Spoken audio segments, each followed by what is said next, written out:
नमस्कार विद्यार्थी मित्रांनो, कालच्या आपल्या पिरियडमध्ये आपण BA प्रथम वर्ष सेमिस्टर पहिले आणि पेपर दुसरा भारताचा इतिहास इसवी सन 648 ते 1526 या पेपरचा अभ्यास करत असताना प्रकरण क्रमांक 3 राजपूत घराणे आणि या राजपूत घराण्याची माहिती पाहत असताना काल आपण राजपूत राजपुतांच्या उत्पत्तीबाबतचं मत, त्याचबरोबर राजपूत उदयाची म्हणजे राजपुतांचा जो उदय झाला त्या उत्तर भारतातील महत्त्वपूर्ण शासन व्यवस्था म्हणून राजपूत राजघराण्याला ओळखले जाते याबद्दलची माहिती पाहिली।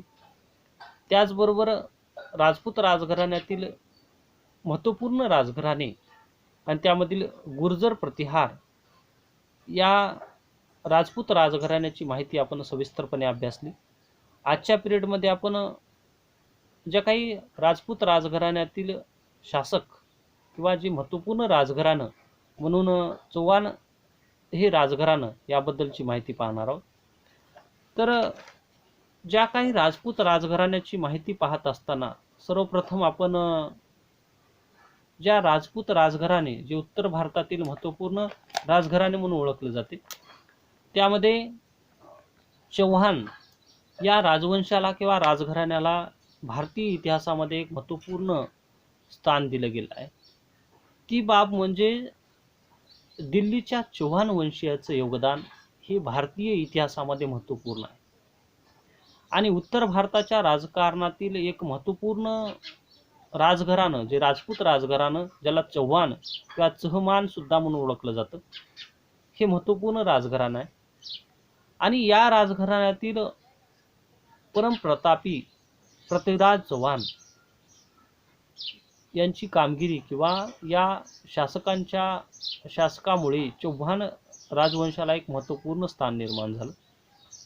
सर्वप्रथम आपण ज्या काही महत्त्वपूर्ण शासक किंवा राजघराणे ज्यामध्ये चव्हाणचे राजघराणं याबद्दलची माहिती पाहणार आहोत। तर भारतामध्ये ज्या का उत्तर भारतामध्ये हर्षवर्धनाच्या मृत्यूनंतर अनेक शासन व्यवस्था निर्माण झाल्या आणि ही शासन व्यवस्था म्हणजे छोटे छोटे राज्य निर्मिती होण्याची एक प्रेरणा मिळत गेली आणि पुढे याच छोट्या छोट्या राज्यांनी विदेशी आक्रमणे त्याचबरोबर आपला साम्राज्यविस्तार करणे अशा भूमिकेतून तत्कालीन स्थितीमध्ये एक महत्त्वपूर्ण भूमिका बजावली। भारतामध्ये विविध राजवंश किंवा राजघराणी निर्मिती होण्यास प्रारंभ झाला होता आणि अशा स्थितीमध्ये ज्या काही चव्हाण हा राजवंश किंवा चव्हाण राजघराणे हे भारतीय इतिहासामध्ये एक महत्त्वपूर्ण भूमिका बजावण्यास त्यांनी प्रारंभ केला। आता या चव्हाण या राजवंशाबद्दलची माहिती पाहत असताना दिल्ली आणि अजमेरचे चव्हाण हे सूर्यवंशीय राजपूत होते असं मत मांडण्यात आलं होतं। म्हणजेच राजपूतांच्या सिद्धांताबद्दल किंवा राजपूत सिद्धांताची आपण 4-5 पॉइंट पाहिले। राजपूतांच्या सिद्धांताबद्दलची माहिती पाहत असताना काही राजपूत सूर्यवंशी किंवा चंद्रवंशी स्वतःला मानतात। त्यामध्ये जे चव्हाण राजवंश होता ज्यांनी दिल्ली आणि अजमेर या ठिकाणी 2 ठिकाणी आपली स्वतःची शासन व्यवस्था निर्माण केली, हे शासक स्वतःला सूर्याचे वंशज किंवा सूर्य राजघराण्यातील वंशज म्हणून स्वतःला नाव देत होते।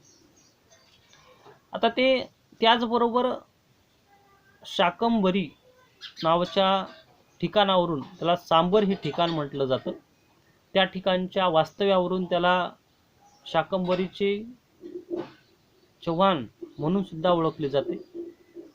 ज्या हर्षवर्धनाच्या कालखंडामध्ये या चव्हाणला चहामान म्हणजेच एका चव्हाण राजघराण्यातील चहमान नावाच्या व्यक्तीने हर्षवर्धनाच्या काळात एक सत्ता निर्माण केली। ती सत्ता म्हणजेच चव्हाण राजवंश म्हणून पुढे नावारूपाला आला। चव्हाण या राजवंशाबद्दल किंवा राजघराण्याबद्दल माहिती पाहत असताना 2 ठिकाणी या राज्यांनी आपली स्वतःची शासन व्यवस्था निर्माण केली, दिल्ली आणि अजमेर या ठिकाणी। थोडक्यात या चव्हाण वंशातील शासकांचा आढावा घेत असताना जे चौहान शासक किंवा चौहान राजवंशाचा पहिला शासक ज्यांनी या चौहान राजवंशाची निर्मिती केली, त्याचं नाव चहामान म्हणून होतं. आणि त्याच्या नावावरूनच चौहान हे राजवंश पुढे प्रचलित झाला. आणि त्याच्या राजवंशात आलेल्या व्यक्तीने किंवा शासकांनी या चौहान राजवंशाला परमोच्च असं स्थान निर्माण करून दिलं आणि उत्तर भारतातील एक महत्त्वपूर्ण राजपूत राजघराणे म्हणून ते नावारूपाला आलं. आता प्रत्यक्ष आपण चौहान शासक किंवा चौहान शासकाबद्दलची माहिती पाहणार आहोत. हे चौहान शासक किंवा चौहान राजवंश हे दिल्लीची सत्ता आणि अजमेर या दोन ठिकाणच्या महत्त्वपूर्ण ठिकाणावर अधिराज्य गाजवणारे हे चौहान राजवंश होता किंवा राजघराणे होता. आणि उत्तर भारतामधलं आजच्या स्थितीचा जरी विचार केला, तत्कालीन स्थितीचा जर विचार केला, तर ज्या दिल्ली हे भारताचं जे काही महत्त्वपूर्ण ठिकाण आणि या ठिकाणावरून सर्व भारतभर तत्कालीन स्थितीमध्ये जे काही हिंदुस्थानचा प्रदेश, या ठिकाणी ज्या दिल्लीवर ज्यांची सत्ता असेल तो शासक प्रबळ आणि एक बलाढ्य शासक म्हणून ओळखला जात होता. म्हणूनच ज्या काही राजपूत कालखंडामध्ये, त्याचबरोबर इस्लाम शासकाचे जे सत्ता प्रस्थापित झाल्या सल्तनत कालखंड असेल, त्याच्यानंतर मुघल कालखंड असेल, त्यानंतर ब्रिटिश कालखंड असेल, या सर्व कालखंडामध्ये दिल्ली या ठिकाणाला महत्त्वपूर्ण स्थान दिलं गेलं होतं. त्याच पद्धतीने दिल्लीमध्ये स्वतःची शासनव्यवस्था निर्माण करणाऱ्या चौहान शासकाच्या कार्यामुळे दिल्लीचं राजकारण किंवा उत्तर भारतातील राजकारणात या चौहान शासकाला एक महत्त्वपूर्ण स्थान निर्माण झालं होतं. आता हे चौहान शासक किंवा या चौहान शासकाच्या ज्या राजघराण्याबद्दलची माहिती पाहत असताना, हर्षवर्धनाच्या मृत्यूनंतर वर्धन घराण्याचा हा शेवटचा शासक होता ज्यांनी स्वतःची शासन व्यवस्था एककेंद्री बनवली होती. पण त्याच्या मृत्यूनंतर वर्धन घराण्यातील शासक किंवा त्याचे उत्तराधिकारी निर्बल बनले किंवा त्यांना राज्यकारभार करता आला नाही. आणि याच बाबीचा फायदा हा विविध प्रांतातील त्यांच्या प्रांताधिकाऱ्यांनी घेतला आणि स्वतःची शासन व्यवस्था निर्माण केली.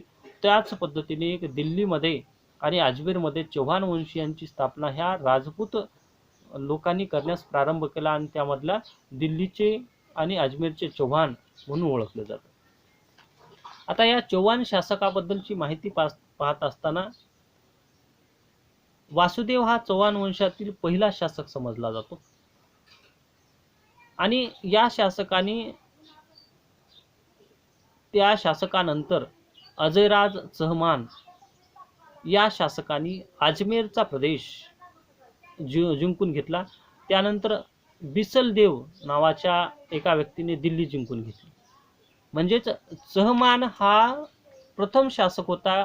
तो हर्षवर्धनाच्या कालखंडामध्ये या व्यक्तीने सत्ता स्थापन केली.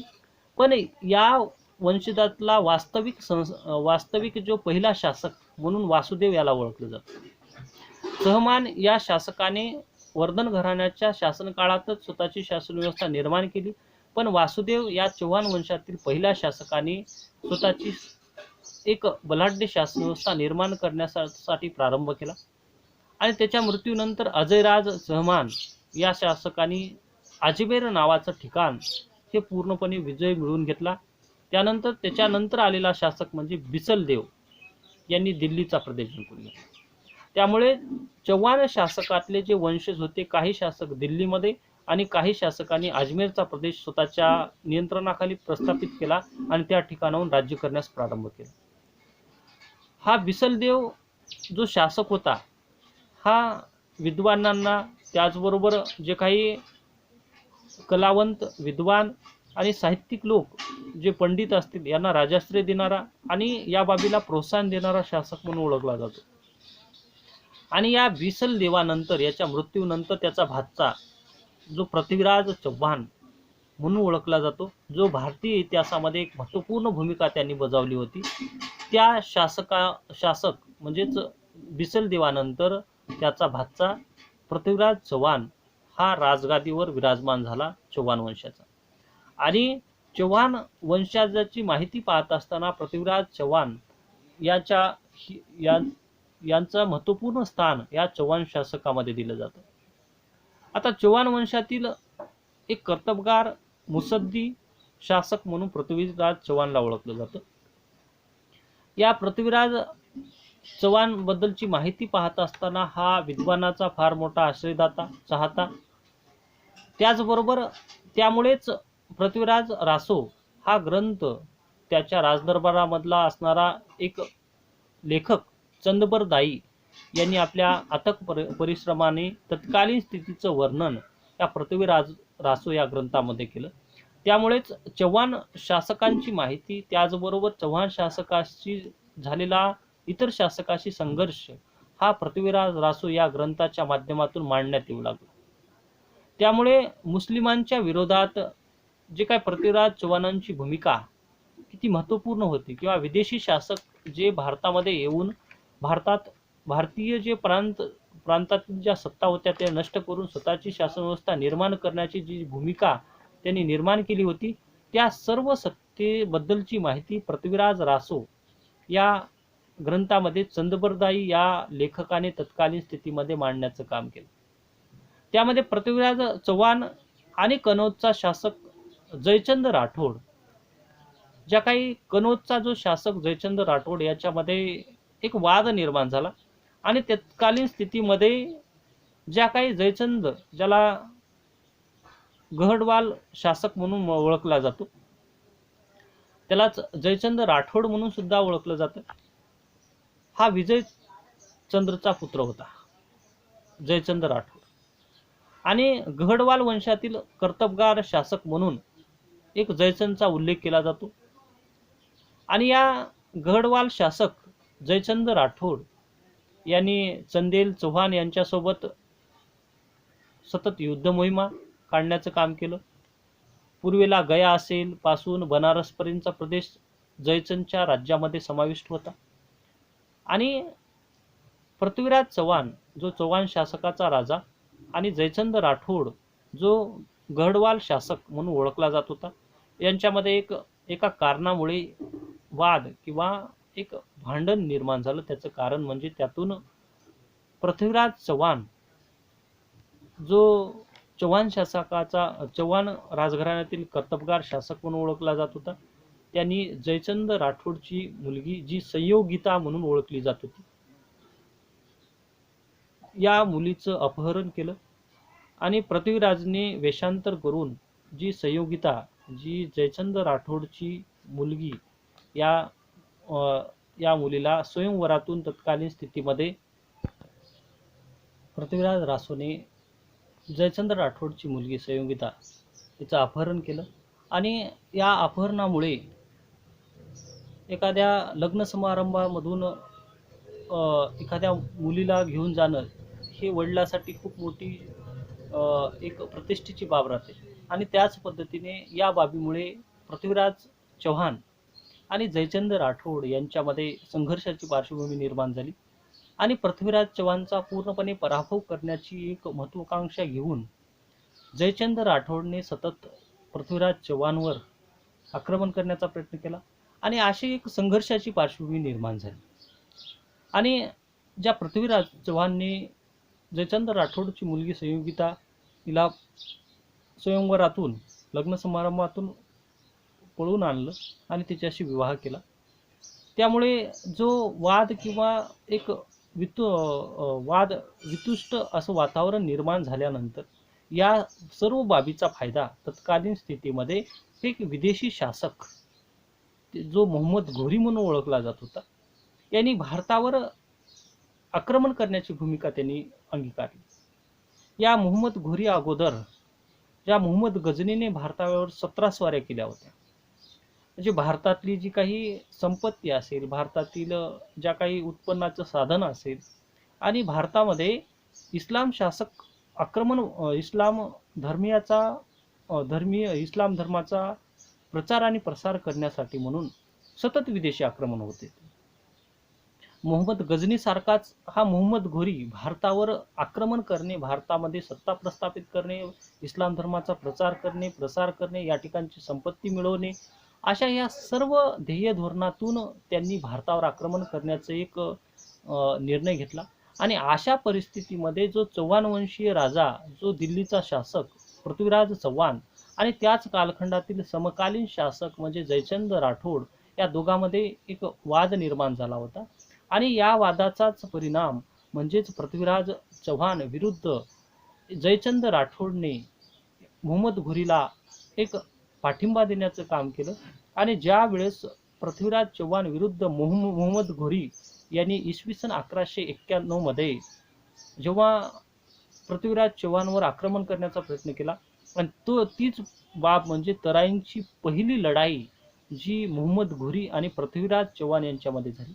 आणि पृथ्वीराज चव्हाण यांनी आपल्या आक्रमक भूमिकेने, त्याचबरोबर आपल्या क्षेत्राच्या किंवा सैन्याच्या मदतीने मोहम्मद घोरीचा जो विदेशी शासक भारतावर आक्रमण करण्याचं त्याची महत्वाकांक्षा होती, त्याचा पूर्णपणे पाडाव करण्याचं काम केलं. अशा स्थितीमध्ये जे जयचंद राठोड यांनी पृथ्वीराज चव्हाणला मदत केली नाही, तरी पण पृथ्वीराज चव्हाणने इसवी सन 1191 मध्ये तराईंच्या पहिल्या लढाईमध्ये मोहम्मद घोरीचा पराभव केला. आणि हा पराभव झाल्यानंतर मोहम्मद घोरीचा पाठलाग न करता या मोहम्मद घोरीला पुन्हा जाऊ दिलं पृथ्वीराज चव्हाणने, अभय दिलं, आणि त्याचा पूर्णपणे नाश केला नाही किंवा त्याचा पाडाव केला नाही, त्याची हत्या घडून आणली नाही. त्यामुळे मोहम्मद घोरी हा एक वर्षाच्या कालावधीनंतर म्हणजेच इसवी सन 1192 मध्ये पुन्हा एकदा तराईंच्या दुसऱ्या लढाईमध्ये पृथ्वीराज चव्हाण विरुद्ध आक्रमक भूमिका घेऊन मोहम्मद घोरी आपल्या सैन्यानिशी आला. आणि अशा स्थितीमध्ये जे पृथ्वीराज चव्हाण याला सहाय्य करणाऱ्या ज्या काही सभोवतालच्या शेजारील जे काही शासक होते, यांनी पृथ्वीराज चव्हाणला मदत केली नाही. आणि अशा स्थितीमध्ये आक्रमक भूमिका घेणाऱ्या या मोहम्मद घोरीने सर्वप्रथम पृथ्वीराज चव्हाणकडून जो पराभव सहन झाला होता त्याचा बदला घेण्यासाठी आणि भारतामध्ये एक स्वतःची शासन व्यवस्था निर्माण करण्यासाठी म्हणून इसवी सन 1192 मध्ये तराईंच्या दुसऱ्या लढाईमध्ये पृथ्वीराज चव्हाणचा पराभव केला. आणि हा पराभव होत असताना किंवा तत्कालीन स्थितीमध्ये मोहम्मद घोरीला जयचंद राठोडने एक मदत केली होती. का तर स्वतःच्या मुलीचं अपहरण केल्यामुळे जयचंद राठोड हा पृथ्वीराज चव्हाण विरुद्ध एक द्वेषाचे राजकारण करत होता. आणि अशा स्थितीमध्ये जयचंद राठोडने केलेली मदत आणि या मदतीच्या सहाय्याने तत्कालीन स्थितीमध्ये मोहम्मद घोरीने पृथ्वीराज चव्हाण जो भारतातला दिल्लीचा शासक म्हणून ओळखला जात होता त्याचा पराभव केला. म्हणजेच इस्लाम आक्रमणामुळे आणि आपापसातल्या मतभेदामुळे जे चव्हाण वंश हा नष्ट होण्याच्या मार्गावर आला. आणि पृथ्वीराज चव्हाणच्या शासन काळामध्ये सर्वप्रथम मोहम्मद घोरीने सत्ता मिळवण्याचा प्रयत्न केला, पण पृथ्वीराज चव्हाणने त्याचा पराभव केला. पण दुसऱ्या तराईंच्या लढाईमध्ये मोहम्मद घोरी यांनी जे काही जयचंद राठोड असेल, त्याचबरोबर जयचंदच्या राठोडच्या मदतीला असणारे दुसरे अन्य शासक या सर्वांच्या मदतीने इस्लाम शासक किंवा इस्लाम आक्रमण हे दिल्लीच्या शासक जो पृथ्वीराज चव्हाण याच्या विरुद्ध केलं. आणि याचा परिणाम म्हणजेच भारतामध्ये इस्लाम आक्रमण किंवा इस्लाम शासन व्यवस्थेची पायमुळेही रोवली गेली तराईंच्या पहिल्या लढाईनंतर, दुसऱ्या लढाईनंतर. आणि पुढे पृथ्वीराज चव्हाणचा चव्हाण वंशाचा पूर्णपणे पराभव झाल्यानंतर जी दिल्लीच्या शासन व्यवस्थेवर मोहम्मद घोरी याची सत्ता प्रस्थापित झाल्यानंतर पुन्हा मोहम्मद घोरीने जयचंद राठोड विरुद्ध सुद्धा मोहीम आखली आणि जयचंद राठोडचा सुद्धा पराभव केला. म्हणजेच आपापसातल्या भांडण, तंटे आणि वाद यामुळे जी भारतातली प्रभावी शासन व्यवस्था असणारी चव्हाण वंशाची शासन व्यवस्था ही अंतर्गत वाद आणि जी काही वादग्रस्त वादामुळेच इतर शासकांच्या हातामध्ये गेली, म्हणजे विदेशी शासकांच्या हातामध्ये गेली. आणि तेव्हापासून परकीय आक्रमणे म्हणजेच वाढत जाऊ लागली आणि इस्लाम आक्रमणाचा प्रभाव वाढला गेला.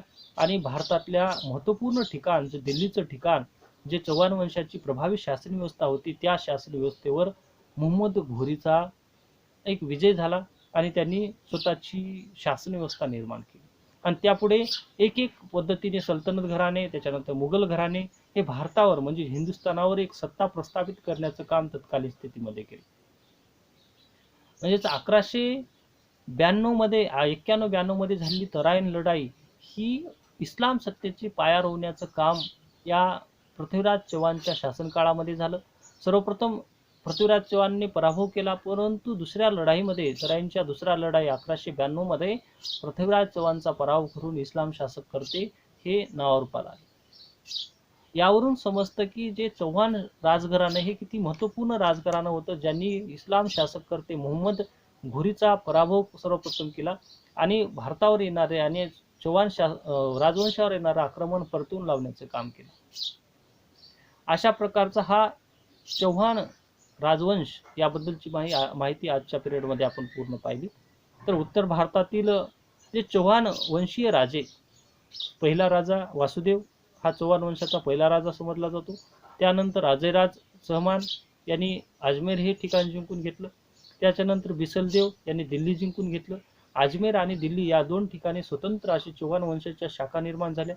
त्यानंतर बिसलदेवचा मुलगा नसल्यामुळे त्यांनी आपला भाचा पृथ्वीराज चव्हाण याला दिल्लीचं सिंहासनावर विराजमान केलं आणि त्यानंतर हा पृथ्वीराज चव्हाण जो भारतीय इतिहासामधला महत्त्वपूर्ण चव्हाण वंशाचा शासक म्हणून ओळखला जात होता, त्यांनी मोहम्मद घोरी विरुद्ध जो विदेशी शासक यांच्या विरुद्ध विजयाची मोहीम म्हणजे 1191 मध्ये तराईंच्या लढाईमध्ये मोहम्मद घोरीचा पराभव केला. पण 1192 मध्ये तराईंच्या दुसऱ्या लढाईमध्ये पृथ्वीराज चव्हाणचा पराभव झाला. याचे कारण म्हणजे जयचंद राठोड यांच्या सोबत असणारे जे काही वाद आणि वितंतुस्त किंवा जे काही भांडणं होते त्याचा परिणाम म्हणजेच मोहम्मद घोरी हा 1192 नंतर दिल्लीचा शासक बनला.